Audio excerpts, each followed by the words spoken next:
سلام دوستان، امیدوارم حالتون خوب باشه. بریم برای تحلیل بیت کوین.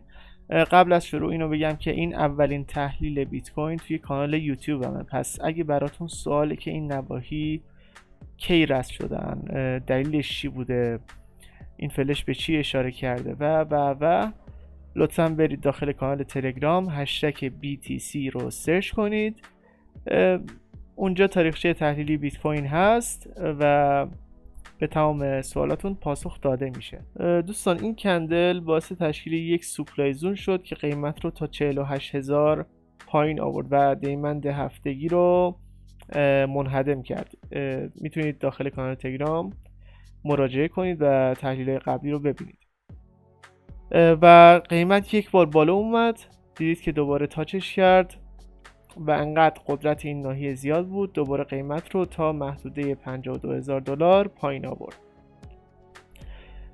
چند روز پیش این ناحیه از سر راه برداشته شد و دیگه برای زدن تارگت های بالاتر سد قیمتی وجود نداره در این ناحیه.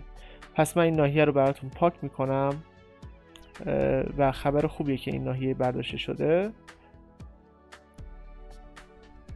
اما قیمت میخواد تا کجا استاک کنه؟ این ریزش به صورت شارپ هم به خاطر اخبار جنگه. خب ببین دوستان، نزدیکترین دیمنزون همینجا هستش که من کشیدم براتون و قیمتش رو مشخص کنم.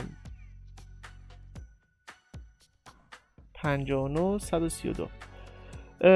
نزدیکترین دیمنزون روزانه همینجا هستش و دستاوردش چی بوده و چرا معتبره؟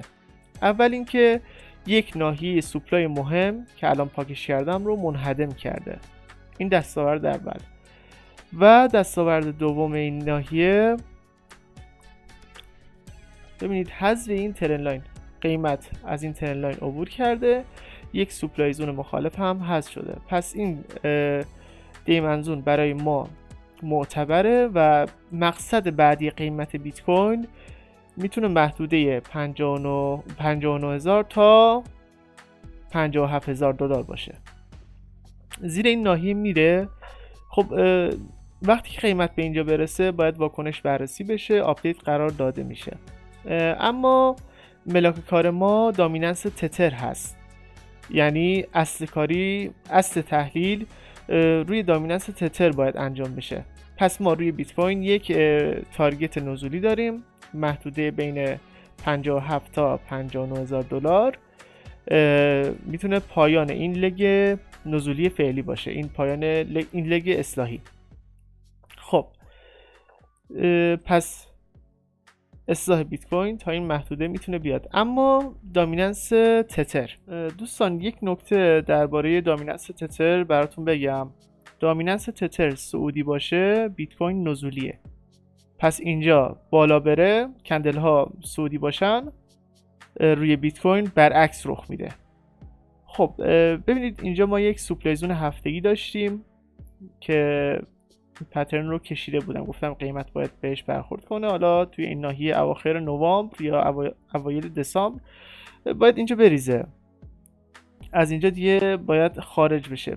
فعلا برای این سوپلای زون بالا نظری ندارم.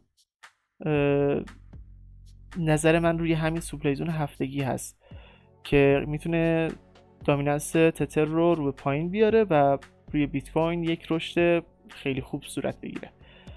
بریم برای تایم فریم روزانه. خب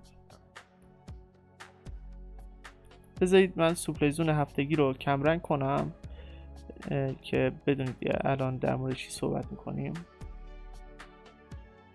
خب کاری به محدوده سفید نداریم. ما اینجا یک سوپلای زون داریم روی دامیننس تتر، این ناحیه، و دامیننس تتر میتونه تا اینجا بالا بیاد.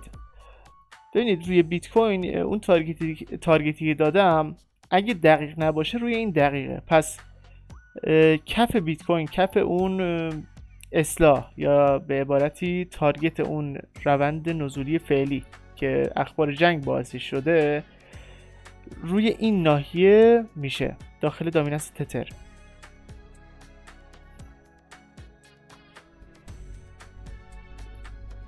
خب. پس هدف دامیننس تتر اینه که بیاد این سوپلای زون رو تاچ کنه و وقتی که به اینجا رسید میشه گفت پایان اصلاح اون لگ نزولی روی بیت کوین هستش. پس ما روی دامیننس تتر هم روند صعودی هست، باید به این سوپلای زون برخورد کنه. احتمال میدم از این سوپلای زون مجدد یک اصلاح داشته باشه. حالا تا اون روز آپدیت میشه. مهم اینه که فعلا روند بیت کوین نزولیه و روند دامیننس تتر هم در تایم فریم روزانه صعودی. تا کجا؟ تا اینجا، تا این سوپلای زون. و وقتی که به اینجا برسه میشه محدوده 57 تا 59,000 بیت کوین. بازم میگم دقیق نیست، اون قیمت ها روی بیت کوین ممکنه دقیق نباشه، اما روی این ناحیه قیمت دقیقش به دست میاد. حالا تا اون روز باید صبر کنیم.